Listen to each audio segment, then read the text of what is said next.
pour l'équipe vidéo spéciale, je voulais vous la tourner chez moi, mais au final il y a ma fille qui s'est réveillée, il y a ma femme et ma fille qui se sont réveillées.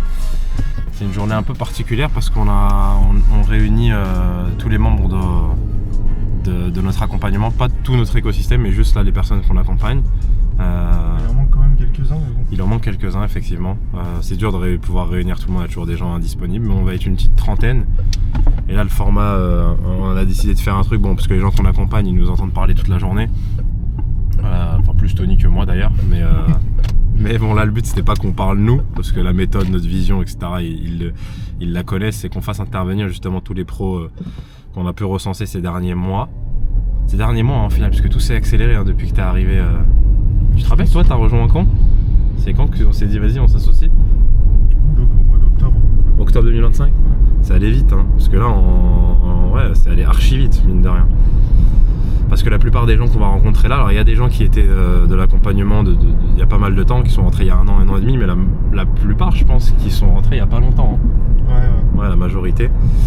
Et bon, en tout cas la thématique moi de ce matin quand je me suis réveillé, c'est que je me suis dit, t'as vu ma story que j'ai mis? J'étais en train de regarder avant que t'arrives. Ouais, je suis fier de moi. Non mais c'est bien ce qu'on est en train de faire là, ouais. Honnêtement. Bah Tony, toi t'es arrivé on va dire à un moment où bah, tout s'est enchaîné vite une fois que t'es arrivé tu vois. Mais moi c'est vrai qu'avant que t'arrives, je suis passé par de sacrées montagnes russes et à gauche là. Ouais où il y a le panneau. Et j'étais en train de me remémorer tout ça ce matin parce que quand j'ai démarré, franchement moi j'avais la vision de faire une petite formation en ligne, un truc à 400 €. Et j'avais pas cette vision là de rencontrer les gens, des gens qui nous payent un certain prix maintenant, c'est plus du tout 400 € forcément pour un accompagnement. Et ouais on se dit, je me rends compte quand des anecdotes où je disais à ma femme de venir tenir la caméra, des fois je restais 2 heures, on se rendait compte que déjà la vidéo était nulle, mais en plus on n'avait même pas appuyé sur le bouton enregistrement, enfin des trucs tu sais, mais t'as passé ta soirée, moi j'étais archi stressé, enfin bref, t'imagines le délire, on partait dans le sud juste pour que je tourne des vidéos, enfin bref, c'était là où j'en étais il y a 2 ans, et là je suis bien, hein. Là je me sens tellement bien, la journée elle va être formidable. Et voilà, je voulais vous partager ça, c'est un peu ce que j'ai mis en story ce matin, parce qu'en final, croyez en vous, ce que vous allez entreprendre, ça va marcher. Si ça doit marcher, ça marchera, si ça marche pas, c'est comme ça.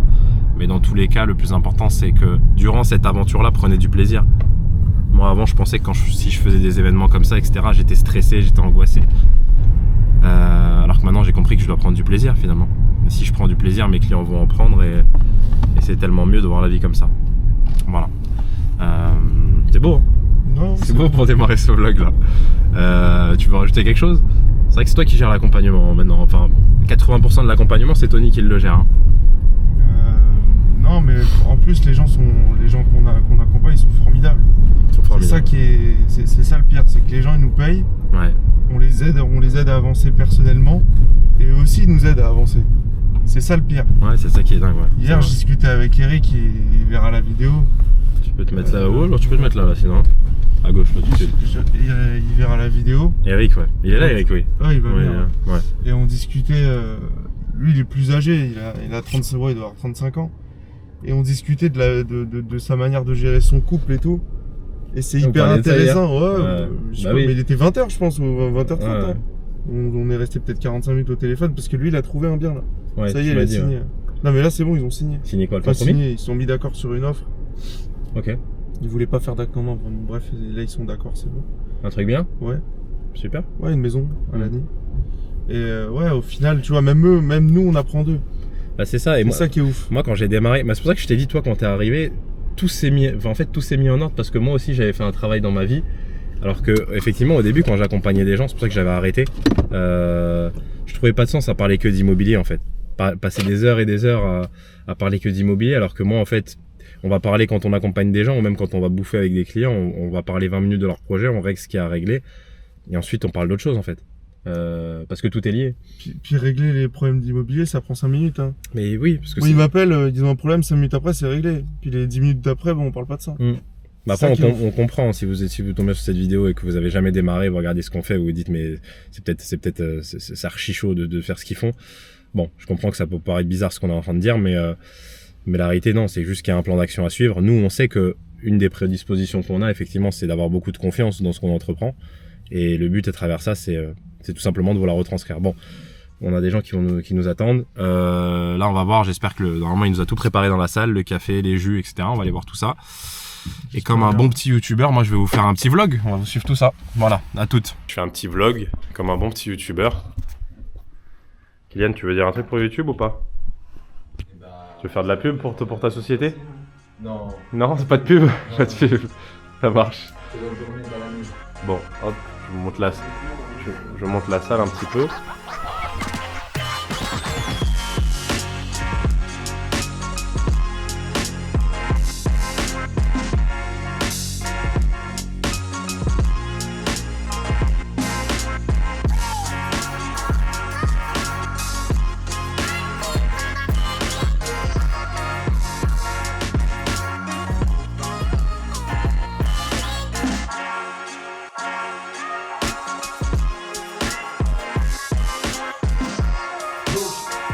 C'est la petite passe D mais qui est sincère. Donc l'intérêt d'être accompagné, parce que c'est pas que des travaux en fait en investissement. C'est une réflexion, c'est savoir anticiper, c'est avoir l'expérience et la lecture des zones où on investit pour pouvoir ne pas se casser les dents au milieu du projet, qui est souvent le moment des travaux, ou à la fin c'est encore pire, parce qu'on se rend compte qu'on a fait tout ça et qu'on est quand même bloqué. CoPro, tout ça, ouais. DPE. Là, en l'occurrence, pour moi, c'est plutôt ce qui est lié au DPE et je trouve que c'est essentiel. Alors, donc, j'ai fait ma petite introduction. Moi, personnellement, j'étais dans le gros œuvre initialement. Je suis passé dans la rénovation petit à petit aussi par rapport à la crise des matériaux. Si vous avez entendu parler, à un moment, tout a explosé. On avait signé des maisons et puis 4 mois après, la maison, il n'y avait plus de marge dessus parce que tout partait dans les matériaux. Donc, on avait fait un virage à ce moment-là et c'est le moment où aussi on a commencé à investir. Et à investir fortement personnellement. Donc on s'est rendu compte que le site qu'on proposait, gros œuvre, seconde œuvre, en fait il pouvait basculer sur complètement du second œuvre et garder quand même le tiroir gros œuvre pour pouvoir assumer des ouvertures de murs porteurs ou des extensions dans certains cas, des surélévations, voilà, ce genre de choses. Donc on n'a pas vraiment de limite, et là je parle, ça fait un peu présentation de la société, mais c'est important aussi de le faire. On peut concrètement, globalement tout faire, hormis des choses vraiment très spécifiques. Mais en tous les cas, nous, on a développé une société qui est partie du gros œuvre vers le second œuvre, ce qui permet d'avoir quand même, a priori, la largesse d'intervenir dans tous les domaines. Ça, c'est pour la boîte. Ensuite, par rapport au fait d'investir, donc l'accompagnement, le fait d'analyser le bien, c'est essentiel. Et puis, la deuxième pierre angulaire du sujet, c'est les travaux. Parce qu'en investissement, on a beau l'écrire sur une table avec des beaux travaux et tout ça, si à la fin il ne sert pas, ça arrive des fois, en fait on n'a rien gagné, on a tout perdu. Si les travaux ne sont pas à la hauteur de vos attentes, vous risquez de ne pas exploiter aussi bien.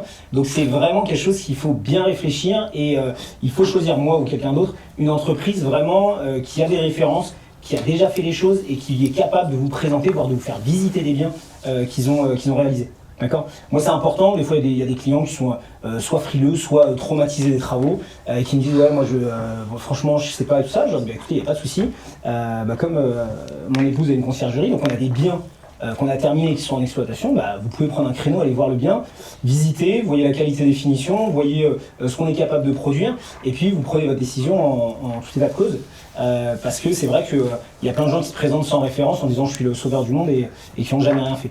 Nous, le nombre de chantiers, je ne peux pas vous le donner parce que franchement, honnêtement, je ne l'ai pas en tête, mais on est plus aux alentours de 400 chantiers ou quelque chose comme ça que de la centaine. Donc c'est quelque chose qu'on fait, qu'on usine, et quand je dis qu'on usine, c'est dans le côté noble, c'est-à-dire qu'on a des process qui font qu'à partir du moment où c'est bien réfléchi, à partir du moment où la compagnie d'archi qui sont compétents, et qu'on a un DCE, donc le document de consultation des entreprises, pour avoir le fil directeur de notre chantier, il n'y a aucune raison que les choses ne se passent pas bien parce que vous allez avoir de quoi surveiller votre chantier, vous allez avoir de quoi avoir des appuis sur lesquels vraiment vérifier ce qui est fait et donc le chantier se passera bien.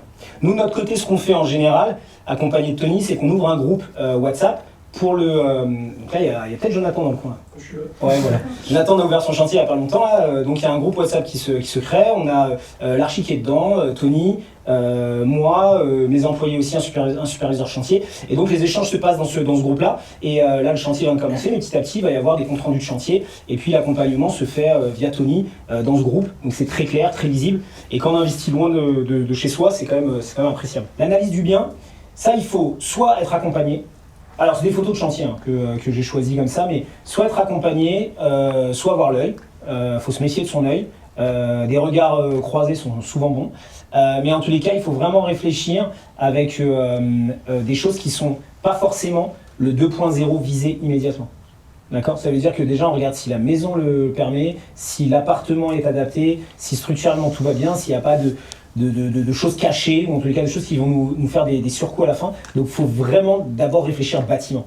Une fois qu'on a épuré cette zone-là, on peut partir dans tout ce qu'on veut et on peut réfléchir. Je vais vous dire que dans le bâtiment, on fait tout. D'accord ? La seule contrainte qui se présente à nous, c'est la copropriété. D'accord ? Ou c'est le structurel fort. Mais ça, c'est dans cette étape-là qu'il faut le réfléchir. Il ne faut pas le réfléchir après parce que sinon, ça change complètement un projet. Ouais. Préparer et chiffrer, ça c'est le nerf de la guerre. Ouais. Donc la préparation c'est bon, je l'ai assez dit. Le chiffrage maintenant, même chose. Il faut avoir, et je sais que c'est dur parce qu'on a des opportunités IMO qui se présentent, et il faut être capable de rapidement chiffrer, voir l'opportunité et comment est-ce qu'on peut gérer le bien pour pouvoir avoir l'enveloppe qui va bien avec. Souvent on m'appelle, on me dit « Ah yes, chiffre-moi s'il te plaît, je t'envoie 3 photos, dis-moi combien tu penses de travaux pour ça ?» Alors, je réponds en général en essayant de regarder, mais la règle du qui peut le plus, peut le moins est appliquée souvent à ce moment-là. C'est-à-dire que je donne beaucoup plus parce que j'ai peur de dire moins, et pourtant je suis professionnel, hein, j'ai peur de dire moins et que le projet il capote à cause d'une enveloppe travaux qui serait mal calibrée. Donc imaginez si moi qui fais ça toute la journée et tout le temps, j'ai ce doute-là. Si vous avez une expérience d'un ou deux investissements ou pas du tout d'investissement, il faut vraiment être attentif au moment du chiffrage. Le chiffrage bateau, c'est oui, t'inquiète pas, tu mets 1000 € du mètre, si tu mets 1002, tu seras large, si tu mets ceci, cela. On a fait une petite vidéo ensemble où on discutait de ça. Je disais oui, a priori à 2000 € du mètre, et là tout de suite ça fait peur, à 2000 € du mètre, on peut faire quasiment tout, il n'y a pas trop de sujets, et encore il y a des limites. Mais par contre, ceux qui viennent et qui se voient à 800, 1000, on te fait ça.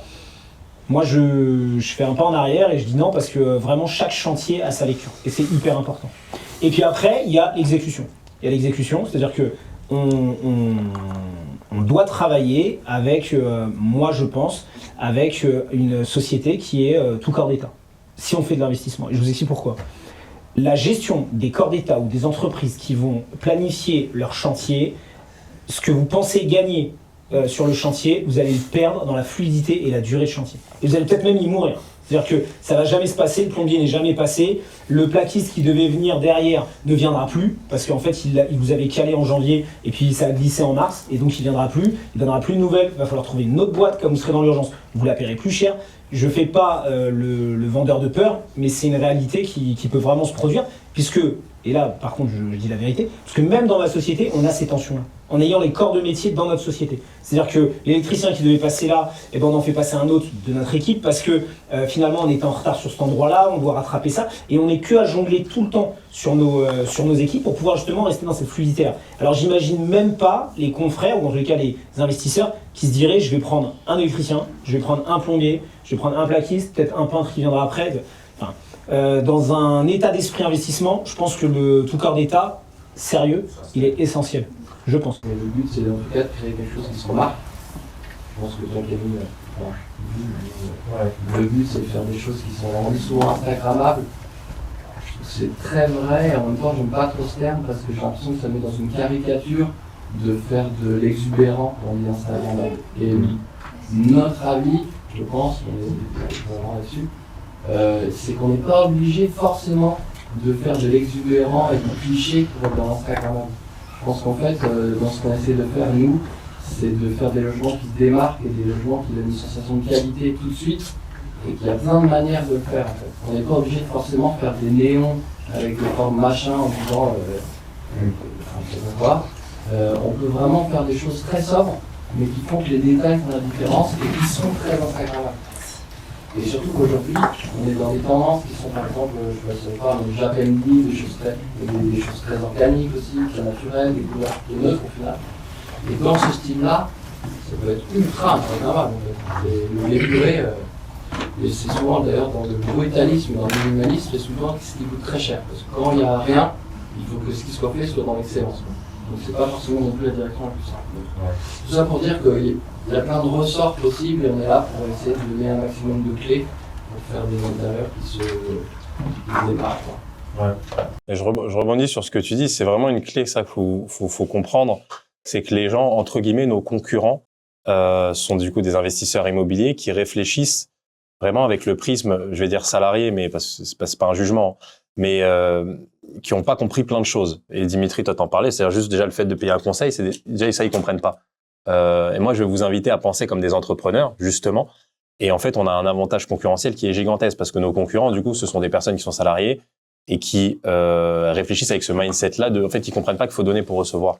Payer pour faire des plans, c'est super important. Bon, eux, même vous, mais après, je pense que les gens qui viennent normalement de l'académie, etc., normalement, ils ont déjà compris ça. Mais oui, pour arriver à un projet abouti qui fonctionne, effectivement, il faut payer les bons prestataires, que ce soit dans les travaux, pour les finitions, parce que les finitions, c'est ce qui fait vraiment la différence. Pour les plans, enfin, moi, quand j'ai démarré à Cormeilles, dans ma première maison, là, enfin, pour moi, c'était une évidence, en fait. Ça n'avait pas de sens première chose que j'ai fait, c'est de vous payer vous. Et je me rappelle, je crois que je vous avais payé, alors que je savais même pas si j'allais aller avoir la maison à l'époque. Mais et c'est pour ça que derrière on a un produit qui marche. Et les gens veulent tellement économiser de l'argent sur tout qu'en réalité ils arrivent à la fin, ils ont un projet, et ils s'étonnent que ça fonctionne pas. En fait, il y a un détonnant. Oui. Le travail qu'on fait nous autour de ça, c'est un vrai travail humain comparé à l'IA qui elle va vous sortir quelque chose d'instantané et de très qui fonctionne énormément. Mais c'est vrai que comme Adrien disait, en termes de proportion, elle peut vous transformer une fenêtre en un placard, une cuisine en une baie vitrée. Enfin, on a des milliards d'exemples tous comme ça. Nous, on prend le temps de travailler sur vos projets, sur ce dont vous avez envie, sur les aspirations. Après, on le remet en contexte par rapport à la réalité, ce qui est faisable, ce qui n'est pas faisable. Est-ce que vous allez le faire vous-même? Est-ce que vous allez le faire pardon? Vous avez des artisans qui sont dans la finition, qui ne sont pas dans la finition. En fait, tous ces paramètres, on les prend en compte. Ouais. Aussi, le ressenti, l'idée que vous voulez créer autour de ce logement. Après, il y a toutes les contraintes techniques qui viennent. Le mur, est-ce qu'il est porteur, pas porteur? Est-ce que vous avez les moyens de l'ouvrir, de casser pour agrandir ou pas? Vous avez des gaines techniques qui passent pas? Vous avez des ouvertures à faire ou pas? En fait, tous ces paramètres-là, nous, on y pense. Et c'est pour ça que parfois, on en vient avec certains aménagements et on dit, bon, voilà, ça. Après, vous pouvez venir derrière en disant, oui, pourquoi pas avoir des remarques construites, ça, c'est complètement faisable. Mais sachez que tout ce qu'on fait, c'est on prend vraiment un maximum de choses en compte, toutes les contraintes techniques possibles que l'on connaît. On sait tous que la réalité d'un chantier, c'est bien différent. Et on essaye de tout combiner en un dossier. Et en fait, on vous le fournit après coup. Sachant que, pour revenir là-dessus, je pense que Camille doit déjà le dire, mais quand on dit on prend tous ces paramètres en compte, rien de tel qu'une collaboration quand on fait un projet et ne pas penser que on va forcément répondre à toutes les questions sans avoir les informations nécessaires. Si je dis ça, c'est qu'un projet qui sera maîtrisé, ça serait un projet le plus collaboratif possible, où en fait les clients, nous on le voit, sont le plus investis, en disant tiens on veut aller là, on discute, s'il y a une contrainte je m'adapte, par exemple sur mon chantier je vois quelque chose, ah tiens, et ça marche bien. C'est vrai que parfois nous on ne peut pas faire tout à la place des gens, alors surtout sur les chantiers à distance, on est obligé d'avoir beaucoup de collaboration, de retour, de changement, mais je pense qu'être investi dans son projet et pas penser que le projet il va se faire tout seul. Je sais pas Camille si tu me valides en disant ça, mais je pense que c'est quelque chose d'hyper important, et nous dans le process aussi d'avoir cette collaboration, c'est indispensable je trouve. C'est ça tout le sujet de l'IA, etc. Mais je pense que vous avez compris, nous notre vision de ça, c'est en fait on fait pas ça pour de la rente. La rentabilité ce serait une conséquence, mais en fait il faut que votre projet il y ait une âme, il faut qu'il y ait quelque chose en fait. Oui, tu peux mettre ça c'est rendu. Et ça peut paraître c'est pour ça d'ailleurs que l'IA, moi ça paraît surréaliste parce qu'en fait il n'y a pas d'âme dans tout ça. C'est votre projet Airbnb, il va être à votre image en fait. Et le but à travers tout ça, c'est de faire plaisir aux gens que vous allez accueillir. Moi, ça paraît bateau ce que je dis, c'est que mais les gens ont oublié tout ça. Et tu peux afficher les quand on est dans cette démarche-là, oui, on veut s'entourer de prestataires qui comprennent cette philosophie. Et vous l'avez compris. Ouais. Moi, j'attends toujours qu'il y ait des gens humains. Voilà, que dans la vie, au-delà de le travail, si je dois discuter avec vous d'autres sujets de la vie, ça le fasse. Si ça le fait pas, je ne travaille pas avec vous. Et sur le plan professionnel aussi, bien évidemment, vous soyez compétent dans tous les professionnels. Moi, j'attends. Je vous invite à travailler comme ça parce que même au-delà de l'aspect professionnel, vous êtes top. Non, c'est gentil. Merci. C'est le petit moment d'émotion. Et c'est vrai que, comme aussi je rebondis aussi sur ce que tu disais par rapport au mindset d'un entrepreneur ou d'un particulier, nous on a aussi des clients particuliers et c'est vrai que c'est pas encore dans la mentalité vraiment en France d'avoir un designer d'intérieur. Les gens comprennent pas, alors c'est pas qu'ils comprennent pas, mais c'est que simplement c'est pas culturel d'avoir quelqu'un qui s'occupe simplement de votre espace. Parce qu'il faut aussi penser que nous on réfléchit pas seulement en termes d'esthétique, on réfléchit en termes d'ergonomie. Aussi bien dans les logements particuliers que professionnels qu'on fait.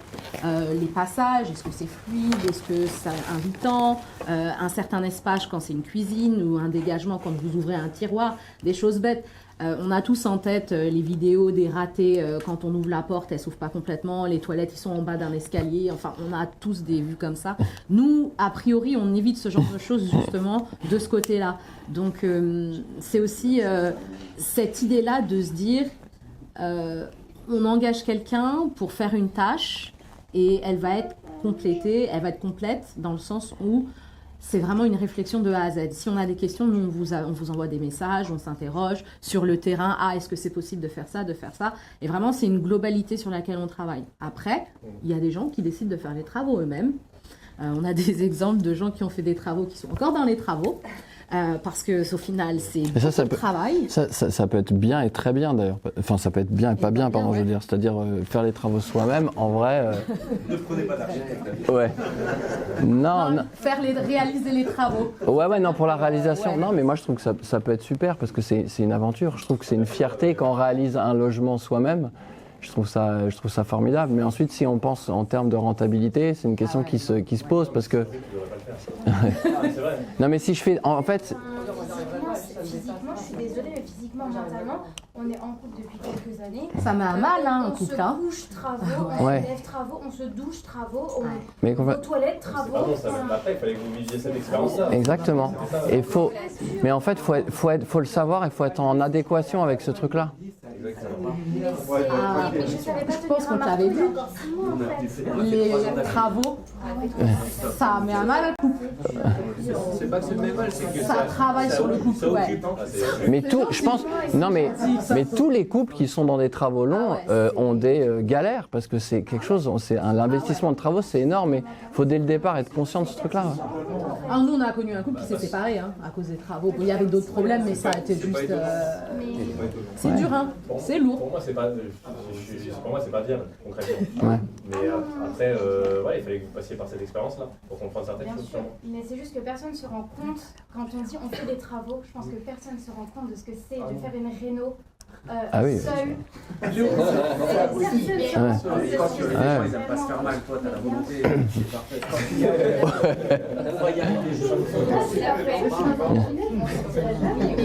Et donc, l'immobilier, c'est vraiment anti-fragile par rapport à cette révolution qui nous attend.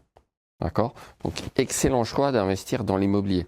Les gens auront toujours envie de voyager et d'aller dans un Airbnb. C'est entrer dans les mœurs et c'est impossible, ça serait anticonstitutionnel d'interdire purement et simplement la location meublée en courte durée en France parce que ça serait une atteinte au droit de propriété. Donc, on ne peut pas l'interdire purement et simplement. Ça, j'y crois pas une demi-seconde. D'accord, même si les hôteliers voudraient bien quand même, évidemment. Mais bon, voilà. Ils ont qu'à s'en prendre qu'à l'État pour les contraintes. C'est la concurrence, on s'en fiche. En fait, le problème des hôteliers, c'est l'État. C'est comme pour tout. Notre problème majeur actuel, c'est l'État, pas autre chose. Voilà. Donc, toujours est-il que le nom propre, pas mal pour débuter et pas mal si vous voulez en faire votre activité principale. Et dans ce cas-là, peut-être que vous n'aurez peut-être jamais besoin d'une société, parce que vous acceptez de devenir loueur meublé professionnel et payer de l'URSSAF. Alors attention, je sais qu'il y a toujours des malins qui me disent « Ouais, mais moi, l'URSSAF, ceci et cela ». Alors, soyons très clairs sur les mécanismes qui ont été mis en place.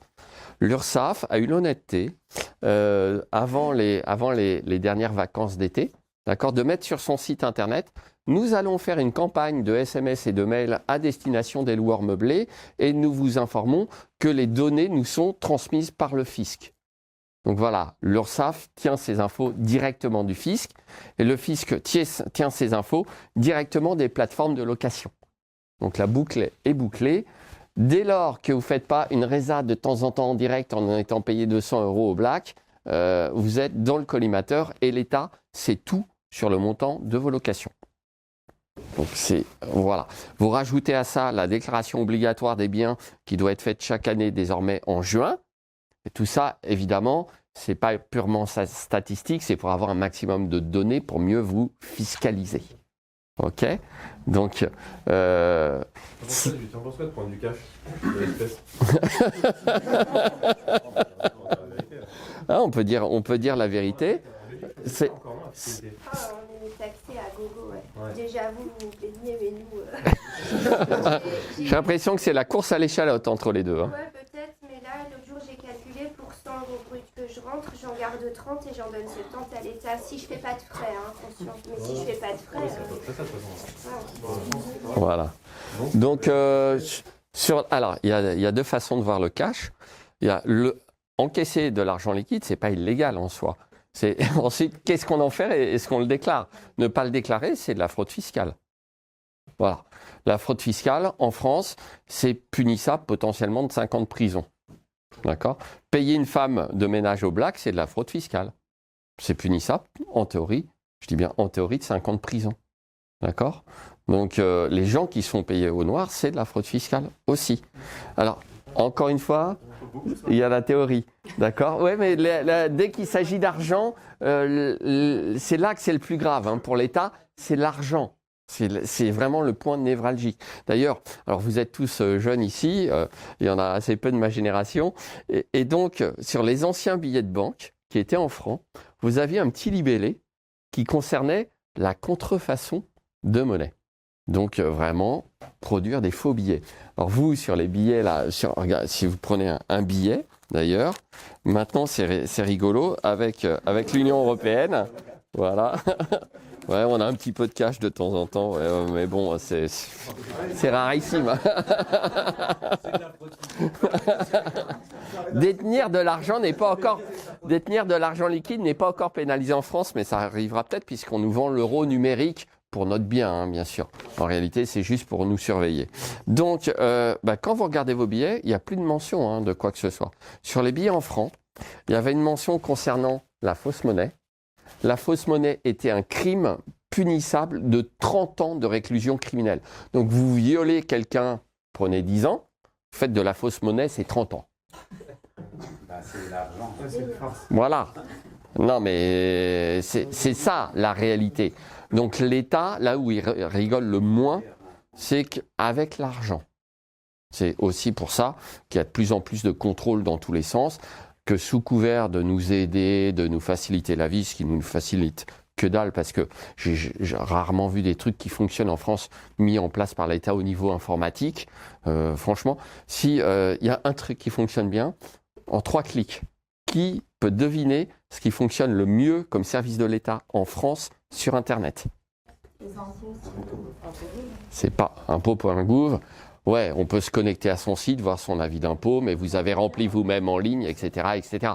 Ça demande un peu de boulot. Alors, c'est pas les changements de carte grise, je vous le dis tout de suite. Moi, j'ai passé 2 heures l'autre fois pour faire un changement de carte grise et j'ai dû avoir un humain au téléphone pour m'expliquer.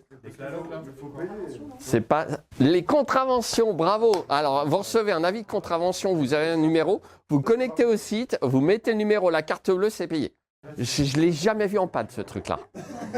Le truc juste extraordinaire, un modèle de simplicité. Voilà, bah ouais, voilà. Pour ceux qui malheureusement de temps en temps ont une contravention. Donc pour revenir à notre sujet, non propre, ok, pourquoi pas.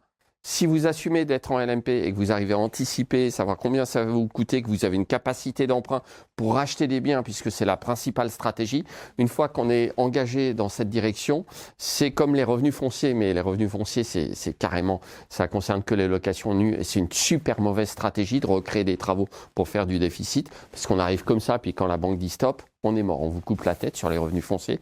Donc, il n'y a pas de bonne stratégie, Tony. C'est une stratégie adaptée à chaque personne.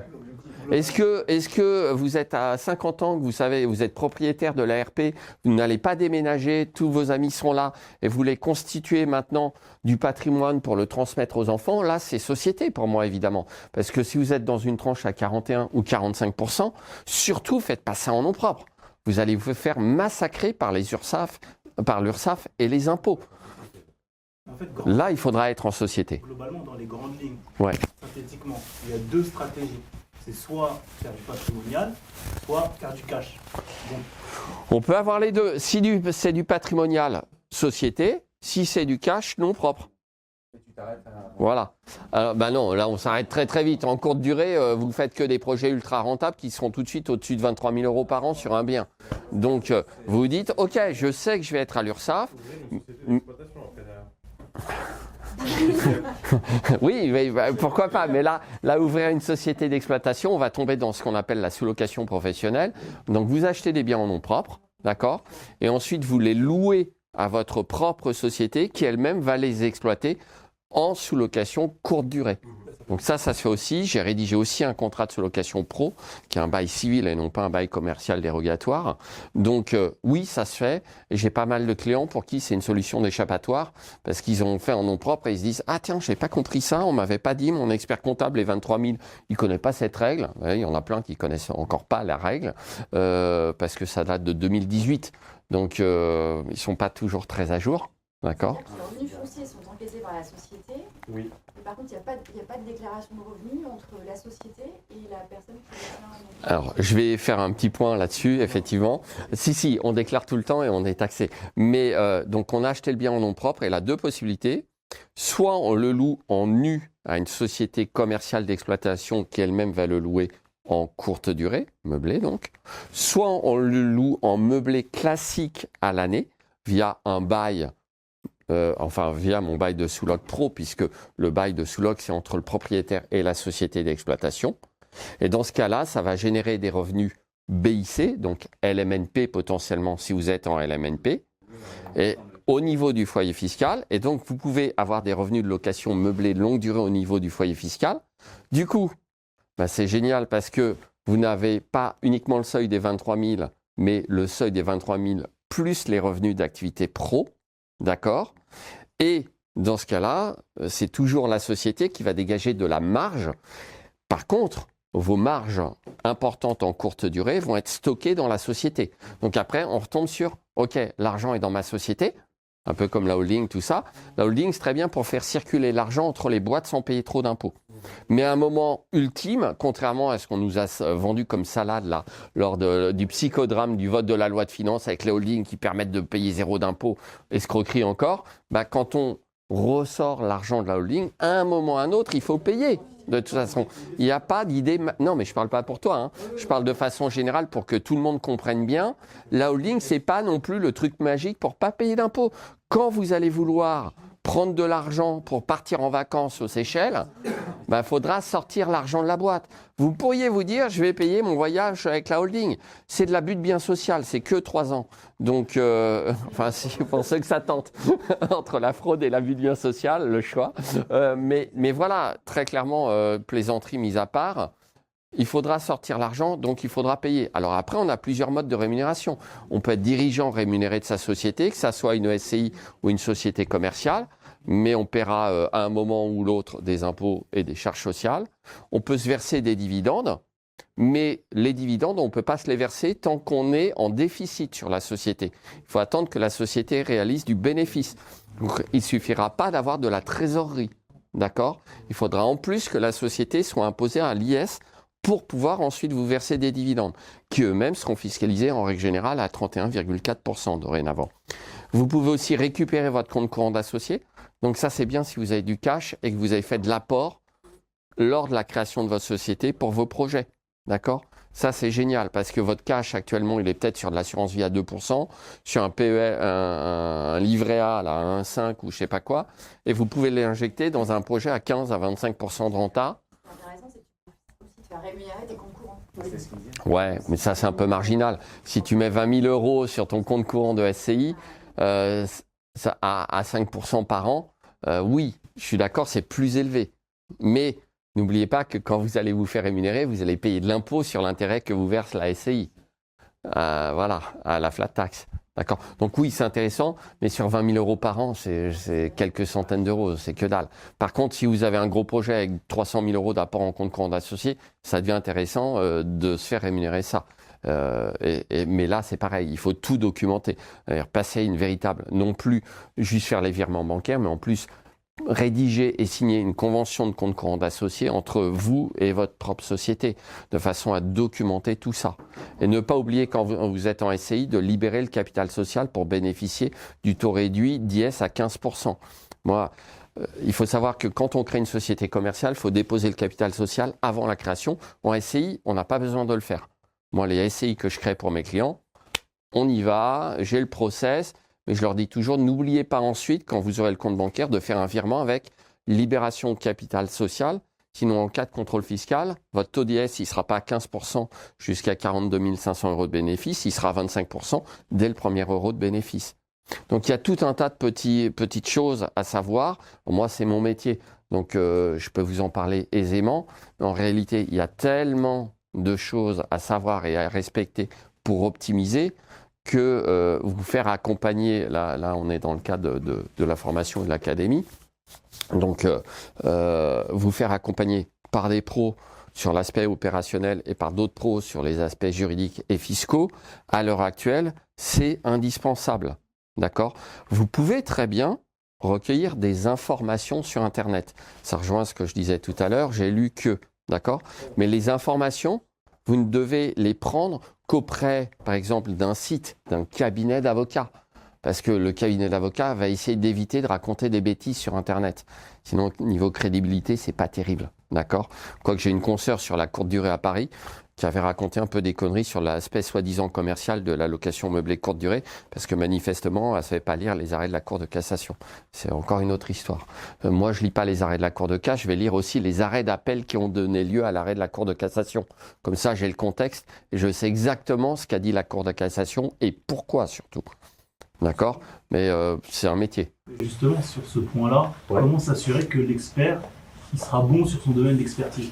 Par exemple, pour le cas des experts comptables, personnellement, je sais qu'un expert comptable, enfin, après je ne sais pas pour les autres, mais son devoir de conseil inexistant.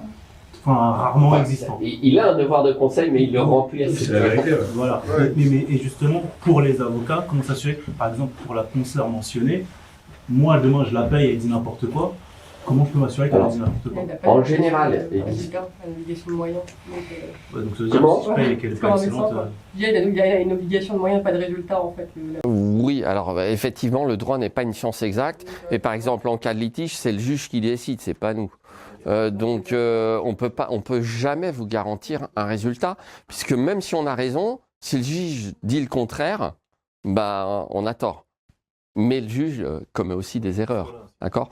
En revanche, comment savoir si c'est des bons professionnels ? Il peut y avoir la notoriété. Par exemple, mon confrère Xavier de Meuzois, lui, il est vraiment maintenant connu comme l'expert en contentieux location courte durée. Il est présent dans les événements IMO. Je l'aime pas du tout. Comment ? Je l'aime pas du tout, lui. Ouais, bah après, c'est mon avis. Hein. Oui, non, mais il dégage peut-être une chose peu sympathique. Moi, je le connais. Ouais, j'ai eu déjà au téléphone. Bah, au téléphone, il est pas terrible. Je dois dire. Je l'ai déjà envoyé des clients qui, ouais, j'ai pas le temps. Mais c'est intéressant parce que nous, concrètement, on fait peut-être on est jeunes et vous nous dites, ouais, bon, ces mecs-là, ils ont des visions de jeunes, etc. Pour moi, et des fois, on fait des rendez-vous avec Tony, 1h30 avec Dimitri, et on ressort, on est lessivé, en fait. Parce qu'en fait, c'est pas, enfin, nous, pour moi, je vais pas dire que c'est une mascarade, mais en fait, on est une autre génération et on a une autre vision. Bah oui, mais au bout d'un moment, et même quand on arrive à un certain niveau, c'est-à-dire qu'on sait vraiment, moi en tout cas pour mon cas, je pense vraiment à moi avant toute chose, et mon indicateur principal, c'est comment je me sens, et bah c'est pour ça que ma conclusion, c'est que je vais partir. Et tout est fait. C'est un peu désespérant comme conclusion. Non, mais c'est tout. C'est le monde après. C'est trop compliqué. Il va rester qui en France si les entrepreneurs se barrent ? Mais non, mais au bout d'un moment, c'est comme quand dans la cour de récréation, moi j'ai vraiment cette image-là, les petits là au collège qui, il y a toujours un petit qui vient racketter les autres. C'est exactement ce qui se passe. Non, mais il faut ouvrir les yeux au bout d'un moment. C'est-à-dire que les gens qu'on a en face de nous, ils sont là pour tout nous prendre, concrètement. Et ils sont pas là pour qu'on aille bien, ils sont pas là pour notre bien-être. Ils sont censés être là justement pour ça. C'est la réalité, quoi. Il ne faut pas que les gens se réveillent. Totalement désespérés. Je pense qu'à un moment où mais c'est pas désespérant ce que je te dis. Si, moi je trouve ça désespérant que les entrepreneurs se barrent. Mais c'est normal, Dimitri. Un pays pauvre. Mais c'est comme ce que tu disais, la stratégie patrimoniale. Mais ça n'existe pas en fait. Nous, les gens, ils nous font rire. Et on voit les gens qui ont 15, 20, 30 logements. En fait, ils sont remplis de stress et ils gagnent pas d'argent. Et on sait même pas ce qu'on va être dans 5 ans, dans 10 ans. Ils gagnent souvent pas d'argent parce qu'ils sont pas bien structurés. Mais parce que c'est un parcours de combattant en fait pour gagner de l'argent en France. Et nous, ce qu'on fait à travers notre activité, c'est il faut gagner de l'argent tout de suite. Et nous, le cœur de ce qu'on fait, on nous prête de l'argent. Avec cet argent qu'on nous prête, il faut qu'on gagne dès le mois 3. Il faut qu'on mette de l'argent de côté. Demain, on solde le crédit, on rembourse la banque. Tenez, nous, il faut qu'on ait de l'argent de côté. C'est ça qui est important. L'argent, c'est votre énergie en fait. L'argent, c'est votre énergie vitale. Si vous en avez pas, eh ben, c'est pas bon, concrètement. Si vous n'avez pas d'argent, vous le prenez dans les banques, là où il est. Voilà, c'est le cœur du truc. De toute façon, l'investissement immobilier. Et là, accroche-toi pour obtenir les mêmes conditions de crédit bancaire dans d'autres pays dans le monde. Ça, c'est clair. Bon courage. Mais ça, moi, c'est pour ça que j'ai fait ça, concrètement. Et c'est pour ça que je pense que vous aussi. C'est le seul avantage de la France. C'est le seul avantage. C'est le seul et unique avantage. Peut-être le seul avantage, mais c'est l'avantage majeur. Pas de bras, pas de chocolat, pas de crédit, pas de bien immobilier. Il y en a combien d'entre vous qui ont payé en cash leur achat immobilier? Levez la main. 1. Voilà, pas mal. Oui, mais encore, je connais pas les détails, mais voilà, une personne sur l'ensemble de l'Assemblée. Ben voilà, pas de crédit, pas de bien immobilier. Et les crédits, ils sont à taux variable dans la plupart des États du monde. Et c'est pas les mêmes taux. D'accord? En Estonie, ils sont à 8%, les taux de crédit, par exemple. Donc, ok. Par contre, la fiscalité est à 0 à l'IS. Bah c'est bien. Moi, je préfère 8% et 0. Même 10%. Oui, mais il faut que tu justifies de 5 ans de résidence fiscale en Estonie avant de pouvoir faire un prêt bancaire. Et ton taux sera variable. Ok. Voilà. Oui, parce qu'au bout avec le recul, après, tu vas aller ailleurs. Tu vas dire, ouais, ça c'était bien, mais par contre, j'ai plus ça. Quoi. Dubaï. Ah ouais, super. Ah zut, on a des missiles qui nous tombent sur le coin de la gueule. Dommage quand même. Ok. Ouais, c'est moins drôle pour eux en ce moment, quand même. Voilà. Et l'immobilier à Dubaï en ce moment, je suis pas sûr que ça va s'en remettre de sitôt. C'est que moi-même, je suis dans l'immobilier depuis plus de 10 ans. Et en fait, j'étais spécialisée en investissement, où j'accompagnais mes clients à investir et à trouver des biens qui généraient du cash flow, etc. Sandra, je m'excuse, est-ce que je peux t'introduire juste rapidement parce que ça va être important, juste bien sûr. Pourquoi du coup tu es là, etc. Moi, depuis que j'ai démarré, d'ailleurs l'ami qui on a montré le projet là, en l'occurrence, il avait développé un super logiciel, incroyable d'ailleurs, de dépôt de garantie, etc. Et lui, en fait, il avait mis en place un forfait avec un forfait fixe par logement où il y avait une personne de son équipe qui coordonnait les équipes, les femmes de ménage, etc., qui gérait le service client.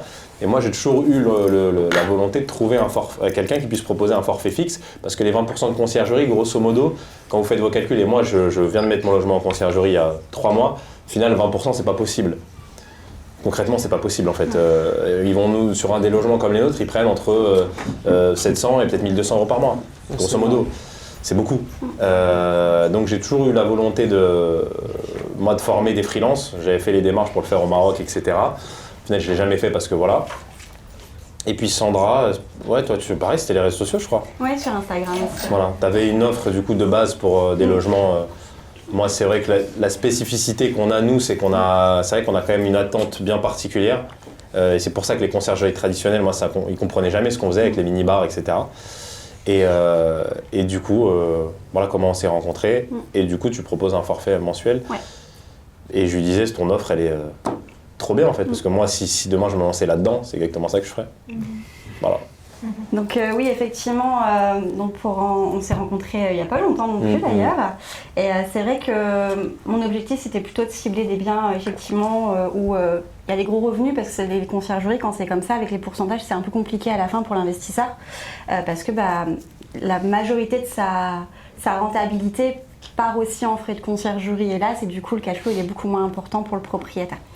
Donc c'est pour ça que j'ai créé Keyrent, parce que avant de lancer cette offre-là, j'étais aussi à 25%. Hein, je fais comme tout le monde au niveau des conciergeries. Et en fait, quand je faisais le bilan trimestriel avec mes propriétaires, parce que moi je fais un bilan trimestriel pour voir un petit peu les axes d'amélioration, etc. qu'on peut avoir sur le logement, la grande majorité des propriétaires me disaient je suis pas rentable, je vais vendre. Enfin voilà, c'était vraiment des choses qui revenaient très très régulièrement et je me suis dit qu'il y avait un problème quand même parce que c'était pas normal que le propriétaire prenne autant de risques, qu'il achète, qu'il fasse des travaux, voilà, qu'il y mette vraiment son cœur, etc. Et qu'à la fin, au bout d'un an, il me dise je veux vendre parce que je suis pas rentable. Enfin, c'était pas du tout logique pour moi. Donc j'ai créé cette nouvelle offre là il y a pas longtemps et puis du coup je vais vous expliquer un petit peu ce que je propose aussi dans les services de la conciergerie. Digital, on va dire, parce que je travaille sur toute la France. On a vraiment tout processisé pour pouvoir travailler à distance. Et voilà. Donc là, avec Camille et puis Tony, vous avez appris à trouver le bien, à faire tourner un Airbnb, à faire les travaux, trouver le thème, etc. qui va bien. Mais une fois que tout ça c'est fait, une fois que le bien il est lancé, la plupart d'entre vous peut-être, soit vont essayer de le gérer eux-mêmes. Donc je ne sais pas qui c'est qui gère ou qui c'est qui délègue ici actuellement sur ces propriétés. Je crois que tu m'as dit que tu gérais toi-même, toi t'es bien. Vous gérez aussi. On gère. Ouais. Tout est automatisé. C'est pareil. Ok. Il y en a d'autres qui gèrent soi-même ces biens là actuellement? Oui, vous aussi, on a discuté tout à l'heure aussi, effectivement aussi. Ok. Je vais simplement vous poser une question du coup pour ceux qui gèrent eux-mêmes. Ça vous est déjà arrivé de recevoir des appels à 22h ou en pleine nuit, ou pendant que vous êtes au restaurant, ou pendant que vous êtes occupé avec votre famille, vos amis. Oui, bien sûr. Voilà. Toi, tu as de la chance, mais je crois que tu as un cas assez exceptionnel. Mais moi j'en ai un qui m'appelle juste avant que tu reprennes, je vais appeler à 1h30 du matin. Mais ça arrive souvent. Hein. Ça arrive souvent. Pour un truc de merde en plus. Relever un bouton de compteur. Ah, je te jure, c'est. Moi je peux plus ça. Donc tout ça pour vous dire que je pense que ça vous arrivera encore si vous passez pas en délégation, parce que les voyageurs, quand ils louent une nuit, forcément ils ont envie d'être bien, d'être conseillés, et si jamais il y a un souci, il faut pouvoir le régler le plus rapidement possible en fonction du degré d'urgence bien sûr, mais il faut pouvoir vraiment être là n'importe quand et à n'importe quelle heure. Parce que s'il y a un problème à 2h du matin et que vous ne répondez pas au téléphone, forcément le voyageur ne sera pas satisfait et puis vous allez retrouver avec une sale note. D'où on peut autoriser un voyageur à vous mettre 2h du matin? S'il y a un problème aussi, une fuite d'eau, s'il n'y a pas de chauffage dans l'appartement, c'est déjà arrivé. S'il y a un incendie ou quoi, mais si... Non, il n'y a pas de règle, c'est comme non. J'arrive pas à viser ma table. Mais c'est comme ça. Est-ce que je l'appelle à 2h du matin? Mais c'est comme ça la location courte durée. Et là, les voyageurs sont vraiment intransigeants et la notation, aujourd'hui, elle est hyper importante. En plus, Airbnb a encore changé là, sa méthode de mise en avant des biens. Et c'est la notation qui fait que vous vous retrouvez en tête de liste et non plus... il n'y a plus vraiment d'algorithme sur le texte de l'annonce, etc. C'est vraiment la notation qui fait que. Donc, si vous vous retrouvez avec des mauvais avis parce que vous n'avez pas répondu à un appel à 2h, même si c'est pour la table à induction, peu importe, si le voyageur n'est pas content, il va vous mettre un sale avis. Donc vraiment la communication elle est importante, mais ça on va y revenir. Donc ça vous est tous arrivé, je pense, effectivement d'être embêté par vos voyageurs, et si ce n'est pas encore le cas, parce que vous n'avez pas encore de bien, ça vous arrivera. Ça faut le savoir, c'est obligatoire. Préparez-vous. Oui, préparez-vous, effectivement.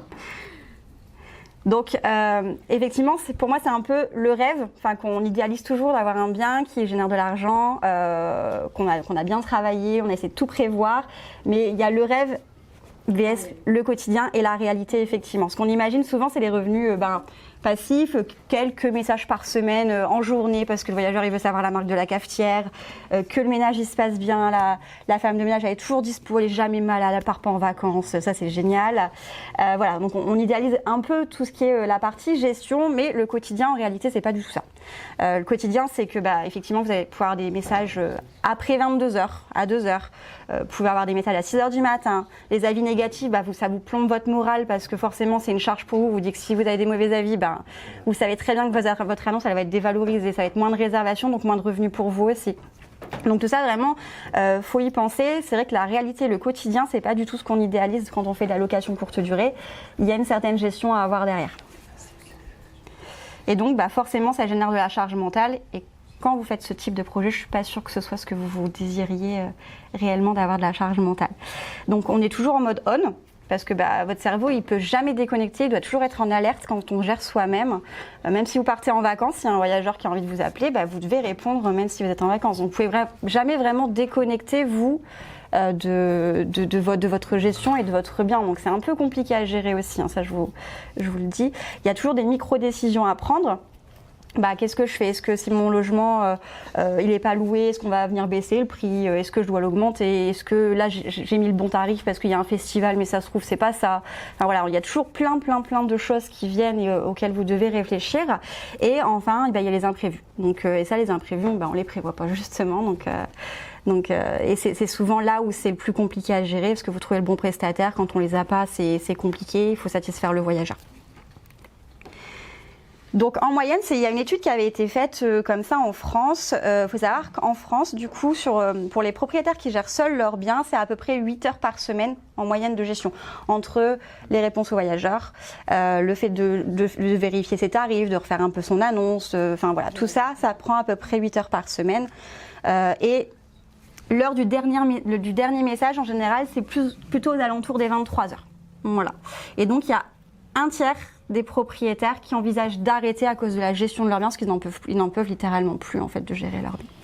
Donc c'est ce qui est marqué, mais c'est pas un revenu passif, c'est un emploi qui est non rémunéré. On en parlait justement ce matin, je sais plus qui c'est qui avait dit ça. Il faut savoir jauger aussi son temps par rapport à ce que ça coûte réellement. Et vraiment le fait de gérer, c'est vraiment un emploi, c'est un emploi à plein temps en fait. Donc gérer seul, c'est un choix, mais déléguer aussi. Donc la question c'est pas peut-on déléguer, c'est pourquoi vous ne l'avez pas fait plus tôt. Voilà. Donc je vous parle de marketing. Vous allez me dire c'est bien beau, sauf s'il y a peut-être des gens qui touchent un peu au marketing. Vous allez me dire concrètement c'est quoi le marketing. Donc je vous pose la question, mais je vais répondre parce qu'on n'a pas trop de temps.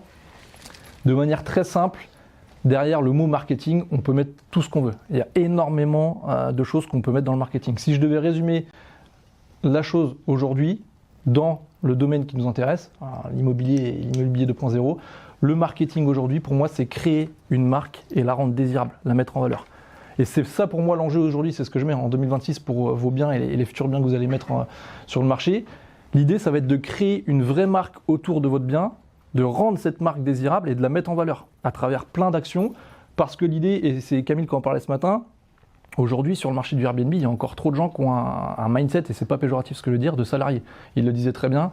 On n'est plus sur le marché Airbnb il y a 3-4 ans où c'était un particulier qui mettait la chambre dans son garage en location avec une belle déco et terminé. Aujourd'hui, pour moi, ça doit se réfléchir comme un vrai business. Une vraie entreprise, une vraie marque. Et est-ce que vous avez déjà vu, si je reprends l'exemple d'Apple, Nike, McDo, Coca, tout ça, c'est des marques qui font des millions et des millions de chiffres d'affaires de façon récurrente. Et pour autant, en termes de marketing, de communication, c'est des boîtes qui dépensent des millions, alors qu'ils n'en ont pas besoin. C'est des marques qui sont installées depuis des années. Pourquoi ?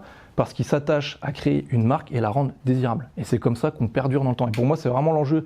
Et c'est ce que je vais vous amener à comprendre, c'est que demain, dans le marché, si vous voulez perdurer sur la courte durée, gérez ça comme un vrai business. Pour moi, aujourd'hui, l'enjeu, si vous voulez perdurer et vous professionnaliser et même être performant avec vos biens, votre bien ou vos biens à venir, vraiment gérer ça comme un vrai business. Adopter et c'est Camille en parlait justement, cet état d'esprit d'entrepreneur.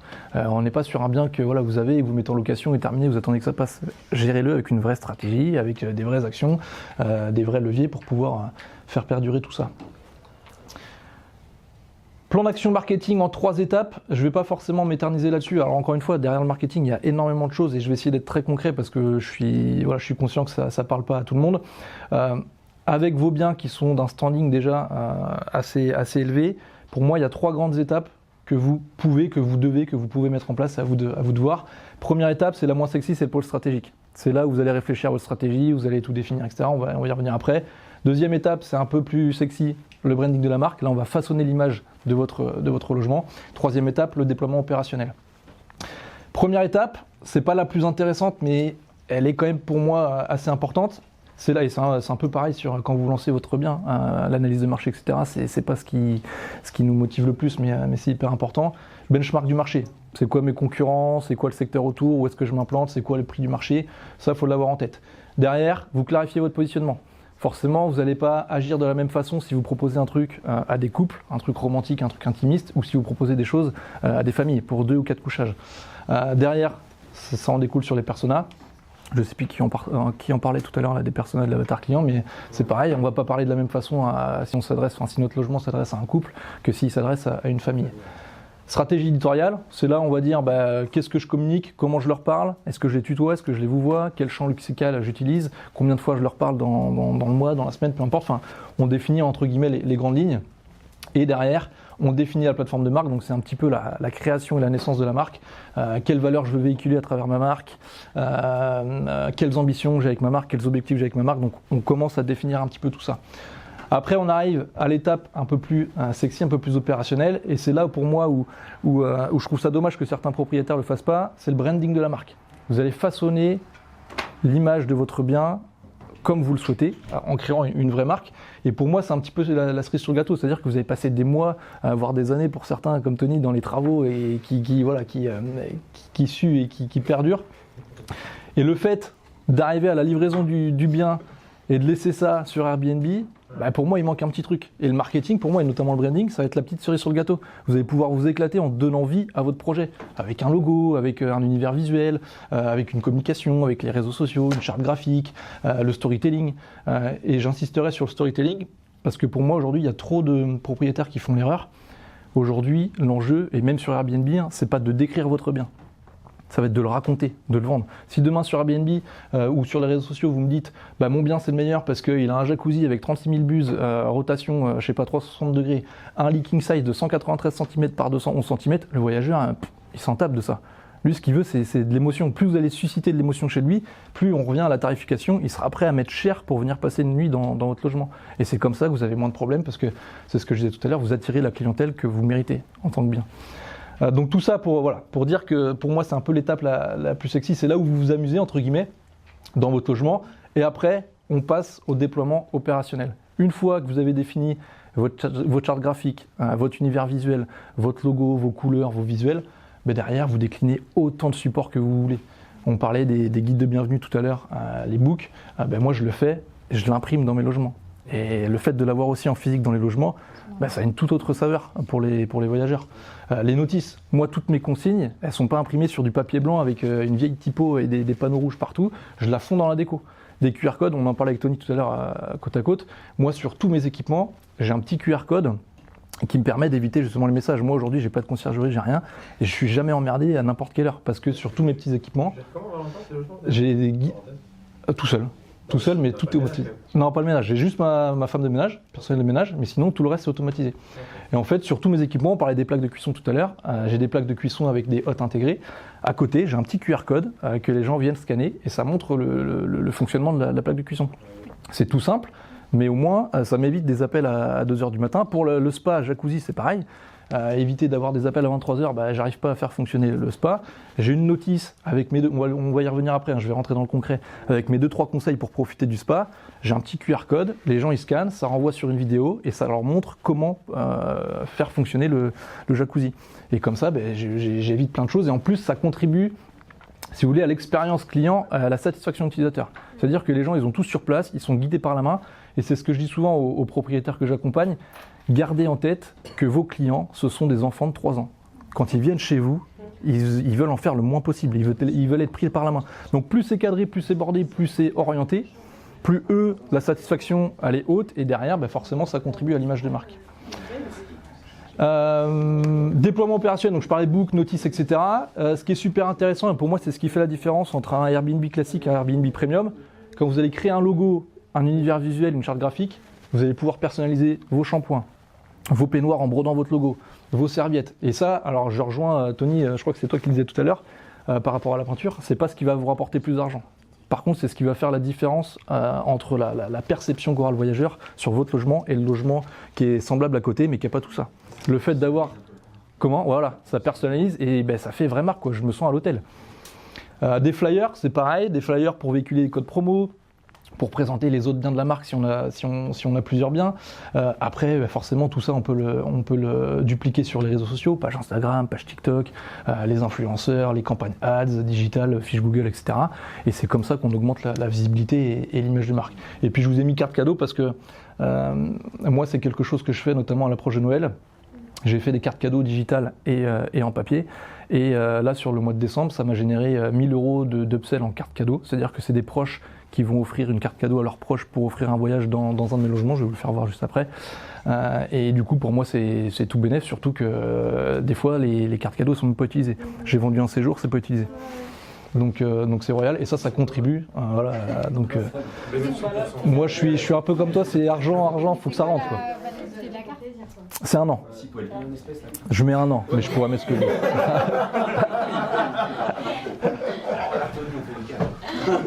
Et ça, c'est des petits exemples parmi tant d'autres, mais il y a énormément de leviers aujourd'hui que vous pouvez mettre en place avec tout ça. Et tu conseilles de donner un nom au logement ? Oui. Il va montrer, il arrive, tu vas voir, ça arrive. Ben, on va y revenir justement. Le nom au logement, je tease un petit peu. Bah lui il a appelé Love Rooms. Non, comment il disait, chambre d'amour. Allez. Le nom du logement, c'est ce que j'appelle le naming, moi. Et le naming, ça va être intéressant pour plusieurs points. Premier point, effectivement, c'est ce qui va permettre d'évoquer la promesse que tu promets à tes voyageurs dès qu'ils vont entendre parler de ton logement. Si effectivement tu appelles ça, j'ai une bêtise, le refuge perché, on peut penser à une cabane dans les arbres, par exemple. Si on Santorini Suite, on sait tout de suite ce qui nous attend, par exemple. Donc ça, c'est intéressant pour ça. Et surtout, pour moi, le naming, c'est intéressant pour le référencement. C'est-à-dire qu'aujourd'hui, les voyageurs Airbnb, quand ils voient votre annonce sur Airbnb, ils ne sont pas dupes. À l'ère des réseaux sociaux, d'intelligence artificielle, Dimitri en parlait ce matin, si vous avez votre naming qui est unique, qui est différenciant et que vous avez le même partout, ils vont vous retrouver en direct, ils vont sortir des plateformes et vous allez pouvoir générer des relations directes. Quand tu as un naming, logo, etc., tu t'es mis en place, tu conseilles de faire une inscription à l'INPI pour protéger ton... Honnêtement, non. Oh, faites-vous. C'est vrai que si par exemple, tu as un logement qui cartonne, t'es bien sur les réseaux sociaux, etc., et que tu en as un qui s'amuse à copier quasi, une déco copiée. Tu vas trouver un nom qui n'est pas enregistré à l'INPI. Ça, faudra le couper à la vidéo, mais quand je travaille avec des clients, effectivement, dans les normes,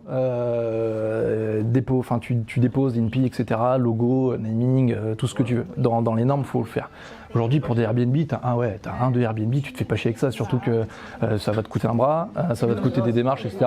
Par contre, là où je te rejoins, et j'ai des exemples, je pourrais vous en parler, c'est si demain, tu as une marque qui englobe 4-5 logements et que tu as une vraie marque avec une clientèle, etc., là oui, là dépose-le parce que tu vas avoir un vrai concept unique, parce que tu vas avoir une clientèle, parce que tu vas avoir ton truc à toi. Donc là, tu le déposes. Mais quand... Surtout, moi je l'ai vécu pas sur les logements 2.0, mais j'ai vécu avec mes Airbnb à titre perso classique, on va dire, où j'avais nommé mes logements, je n'ai rien fait spécial. J'en ai un, c'est la Perle du Haut-Pont, c'est le nom qu'il porte. J'ai un logement au bout de 9 mois d'exploitation. J'ai un logement qui est sorti sur une ville à côté, quasi la même déco. Le nom, il a mis Perle du Haut quelque chose, mais en fait c'est quasi copié-collé. Ouais, mais même... On me disait, vous avez un autre logement non, mais c'est après, pas bon. 9 mois de référencement. Ouais, c'est ce que j'allais dire. Enfin, t'as 9 mois de référencement aussi. Même si tu avais déposé, tu vas attaquer quoi? Tu vas dépenser des milliers d'euros avec Dimitri. Si t'en fais pas un site et des trucs comme ça. Voilà, si t'as pas une vraie marque installée, un vrai truc, je te le conseille pas. À 9 mois ton logement, il est déjà bien référencé en termes de notes et tout. Ça fait plus de 3 ans qu'ils voilà, ça n'a pas fait de tort, mais c'est vrai que aujourd'hui, tu as des grandes marques nationales, multinationales qui se copient et qui ont des noms déposés, qui ont des trucs déposés, et c'est une bataille. Tout ça pour dire que j'ai fait. Alors ça, c'est un de mes derniers logements. Là, je vous parle pas de marketing, je vous présente juste le logement brut tel qu'il est. pour vous faire voir après ce que j'ai mis en place, mais je crois que j'ai pas réussi à tout mettre. Donc ça c'est les photos de mon dernier logement que j'ai mis. Alors j'appelle pas ça Love Room moi, donc j'ai pas de croix de Saint-André, j'ai pas de fauteuil tantra, etc. Mais on est un peu dans cet esprit un petit peu intimiste, mais je veux quelque chose de plus haut de gamme, plus luxueux, plus raffiné. Donc ça c'est les photos brutes. Bon, il y a plusieurs photos par logement. Comment? Non mais c'est bien, tu incarnes concrètement ce que tu dis. C'est bien. Je m'en rappelle très bien de ton maison. Donc ça c'est le logement. Et pour en revenir à tout à l'heure, celui-là il m'en a fait chier parce que c'est la première fois que je fais tous les travaux moi-même et tout ça j'ai fait tout seul, sans architecte, sans décoratrice, rien. Non, tout dans la tête. J'avais mon idée, je voulais le faire depuis un moment donc je l'avais. Donc ça c'est les photos brutes du logement. Comment? Pourquoi c'est une cheminée à la base? Ouais, c'est une cheminée que j'ai condamnée, feuille de pierre, LED derrière. Bon on voit un peu, on va voir un petit peu. Et pourquoi noir? Parce que justement, je voulais un truc très intimiste, très chic. Je voulais pas une love room un peu cheap, un peu kitsch. Ouais, c'est pour ça, je voulais pas ça. Je voulais pas love room. Et moi, typiquement, je l'appelle pas love room, je l'appelle suite de charme. Et pour moi, ça fait déjà toute la différence. Suite de charme, ça fait quand même plus élevé que love room. Pas la même génération. On est sur la même love room. Non, love room, c'est un truc avec des croix de Saint-André et tout, là, il n'y a pas ça.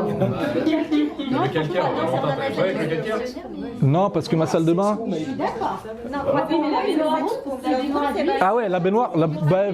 J'ai pas eu de remarque de mon personnel de ménage pour le moment. Baignoire, je pourrais pas dire. Mais en tout cas, douche, j'y avais pensé au calcaire. C'est pour ça que dans la douche, c'est pas noir. Après, pour l'instant, j'ai pas eu de. Non, c'est juste dans l'entretien. On mettra du blanc alors. Et donc, je suis pas une love room, mais par contre, j'attire quand même des clients de love room, forcément, mais je veux pas me vendre comme ça. Voilà, des lovers. Mais par contre, tu vois, j'ai pas de fauteuil tantra, j'ai pas de croix de Saint-André. Par contre, en upsell, et c'est un truc qui cartonne. Ouais, je vends une love box par exemple, avec des joues, ça. En général, ce qu'on fait, on sait pertinemment que c'est pas typé lieu à 50 nuances de degrés, etc. On sait pertinemment que les couples qui viennent là, on parle voilà. des yeux. Donc, exactement, c'est ça. C'est love room un peu de. Mais quand tu vas à l'hôtel, tu fais la même chose. Oui. Si, on les voit pas, mais si. Et puis j'ai un terrain aussi. Il y a 4 fenêtres. Ça permet d'avoir une différenciation sur la branding. 65-70 mètres carrés. Et donc ça, c'est les photos brutes du logement. Moi, ce que j'ai fait, du coup, c'est que j'ai créé une vraie marque autour de ça. Donc, alors, je vous passe un petit peu tous les détails, mais c'est ce que je disais. Mon logement, là, je l'ai appelé le manoir suite de charme à la parisienne. Pourquoi? Parce que je voulais quelque chose de très chic, un peu architecture, alors je vais dire haussmannienne, etc. Et en plus, pour la petite histoire, ma localisation, donc moi, je suis dans un petit village de 2000 habitants. La première grande ville, c'est Nantes, 1 heure. La deuxième grande ville, c'est Angers, 1 heure. Voilà. J'ai fait voyager en 2 minutes. Exactement. Yes, la famille. J'espère que vous. Alors là, on va essayer de vous faire quand même une petite conclusion. Mais t'as plus de jus, toi? Non, j'ai plus du tout de jus. T'as du jus, toi? Ouais, ça se voit que tu. Bah, vas-y, parle, hein. Fais la conclusion. La conclusion, bah écoutez, on a fait une super journée avec, pour le coup, une véritable communauté. C'est-à-dire que là, c'est plus de. On raconte plus n'importe quoi. Tiens, vas-y, je vais leur dire un peu la vérité. Non, c'est vrai que. L'aspect de communauté, de trucs, et moi le premier en 2025 je disais communauté, rejoignez la communauté, mais il n'y avait pas de réel. Si vous êtes déjà dans des groupes Discord, des trucs peut-être sur des sujets immobiliers, vous savez de quoi je parle en fait. Les gens disent ouais venez dans ma communauté, mais il n'y a pas de communauté en fait. Et moi, il n'y a pas de vie dans leur groupe, il se passe rien. Et l'année dernière c'était comme ça, parce que j'étais dans une phase de ma vie où je me donnais pour les gens, mais j'avais trop de choses à régler. Là en 2026, et là ce qu'on a fait aujourd'hui, c'est incroyable. Et puis même, c'est-à-dire que la relation qu'on a avec les clients, c'est que j'ai l'impression, limite, tu vois, quand on était plus petit et qu'on faisait des repas de famille, là, tu vois ce truc-là qui se passe, c'est quand tu faisais Noël ou d'autres, tu vois, il y avait ça en fait. C'est incroyable. Alors que c'est des clients en fait. Non, la même énergie, la même chose. Non, c'est incroyable. On est juste à des stades de vie aussi différents, où ils sont là où on était il y a quelques années. Ouais, quelques années en arrière, mais c'est trop bien parce qu'on parle de la vie, on pense à Eric, Sabrina, là, Swad, franchement. Eric, franchement extraordinaire. Extraordinaire, non, les intervenants extraordinaires. Riles, c'était trop bien. De toute façon, tout était bien. Je sais pas ce qu'on vous aura mis là dans la vidéo. Je pense qu'on vous aura mis des passages, sûrement. Mon monteur il fera le job. Mais c'est trop bien, avoir quelqu'un dans les travaux qui vient et qui parle comme ça. C'est incroyable. Ça rassure tellement les gens. Valentin, franchement c'était formidable. Sandra, qui a une offre pareille, qui est de conciergerie incroyable. Puis humainement, Sandra, elle est super en fait, c'est ça aussi. Super, ouais. Ouais, mais c'est ce que je lui ai dit moi avant qu'on fasse la vidéo, parce qu'elle avait, qu'on fasse la présentation, parce qu'elle avait peur, comme c'était le lancement de mes logements. Tu sais, on n'a pas optimisé encore les chiffres, tu vois. Mais je lui ai dit, mais c'est normal. Ouais, je lui ai dit, et puis je lui ai dit, ton travail il est bien. Non, mais c'est vraiment la famille. Ouais, c'est incroyable. Non, les gens qui étaient là, c'est vraiment la famille. C'est trop bien. Trop bien. Bon. C'est tout. Hein. C'est tout. Rien d'autre à vous dire. Pour ceux qui veulent nous appeler, appelez-nous. Ceux qui veulent nous appeler, vous connaissez la chanson, vous avez un lien dans la description. Si vous avez un projet, que vous voulez rejoindre une vraie communauté. Ouais, clairement. Mais normalement, ce que vous avez vu dans la vidéo, ça a déjà tout dit. Bon. Sur ce, profitez de vous, que la paix soit sur vous. Et on se dit à très vite sur la chaîne. Ciao.